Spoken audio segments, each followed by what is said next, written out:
Assalamualaikum warahmatullahi wabarakatuh. Nama saya Kurniawan Pratama dengan NIM 19040129.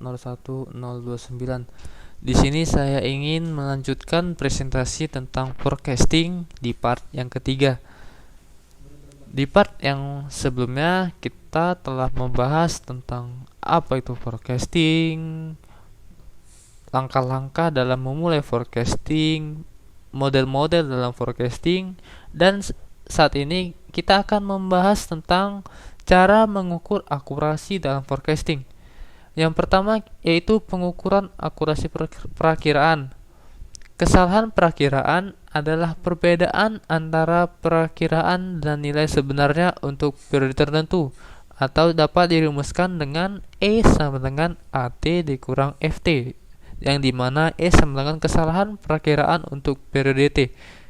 Ukuran kesalahan yang paling umum adalah MAD dan MISI. MAD atau Mean Absolute Deviation adalah rata-rata dari jumlah kesalahan absolut, yang dapat dirumuskan dengan MAD sama dengan sigma mutlak sebenarnya dikurang perkiraan per N. MSI atau Mean Squared Error adalah rata-rata dari kesalahan kuadrat. MSI sama dengan sigma sebenarnya dikurang perkiraan per diperkiraan kuadrat per N. 2. Sinyal pelacakan.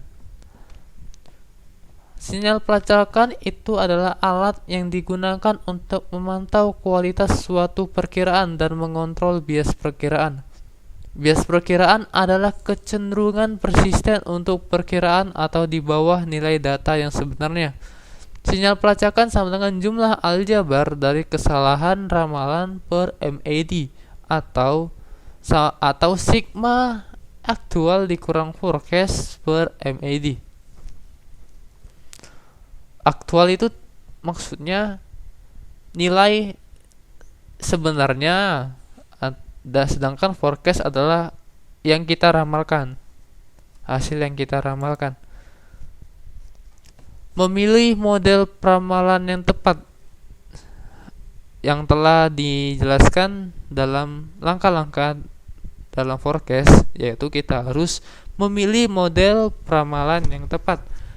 Faktor-faktor apa sih yang mempengaruhi model peramalan? Yang pertama adalah jumlah dan jenis data yang tersedia. Jadi kita harus melihat jenis data apa saja yang tersedia, lalu kita pilihlah model peramalan yang tepat berdasarkan jenis data dan jumlah data tersebut. Yang kedua adalah tingkat akurasi yang dibutuhkan. Kita membutuhkan tingkat akurasi yang sangat tinggi atau yang biasa-biasa saja. Yang ketiga adalah panjang cakrawala perakiraan. Jadi kita harus menentukan apakah kita akan memperkirakan jangka panjang atau jangka pendek. Jadi model peramalan itu akan berbeda-beda berdasarkan jangka waktu yang akan kita ramalkan. Yang keempat yaitu pola data yang ada. Jadi pola data yang ada juga sangat penting dalam pemilihan model peramalan. Yang kedua, perangkat lunak peramalan. Jadi dalam melakukan peramalan kita menggunakan software agar dapat membantu dan dapat meningkatkan akurasi dalam sistem dalam peramalan kita.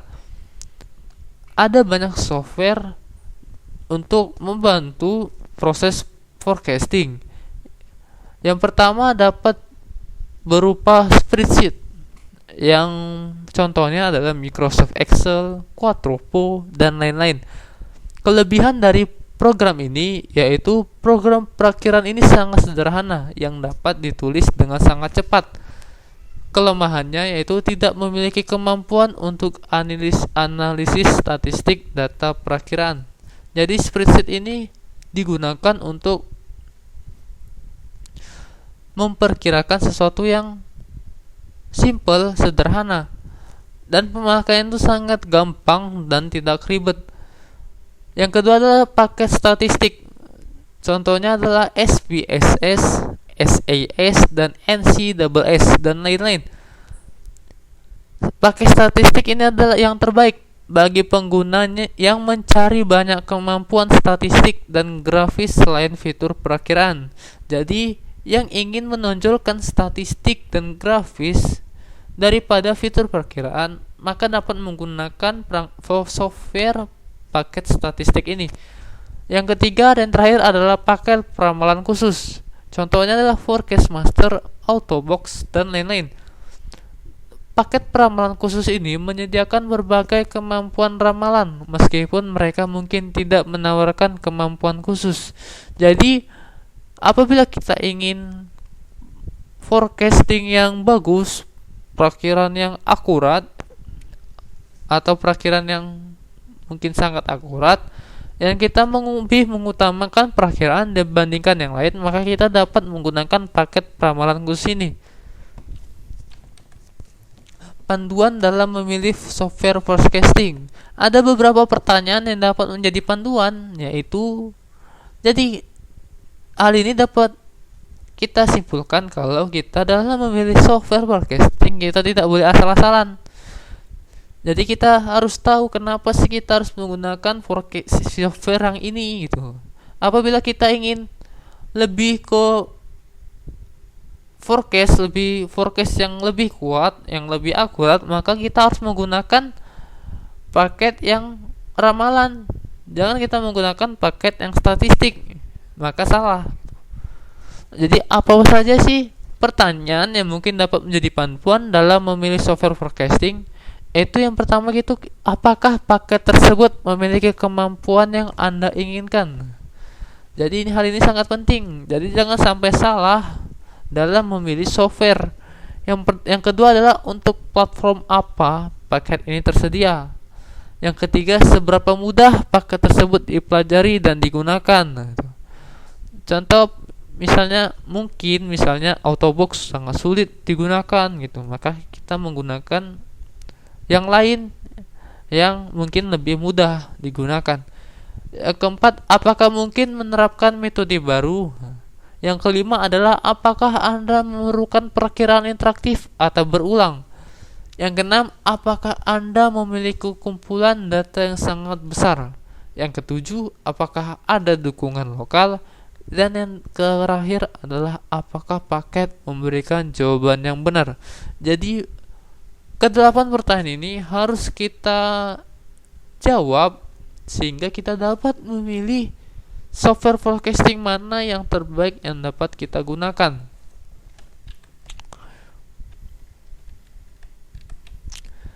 Peramalan fokus.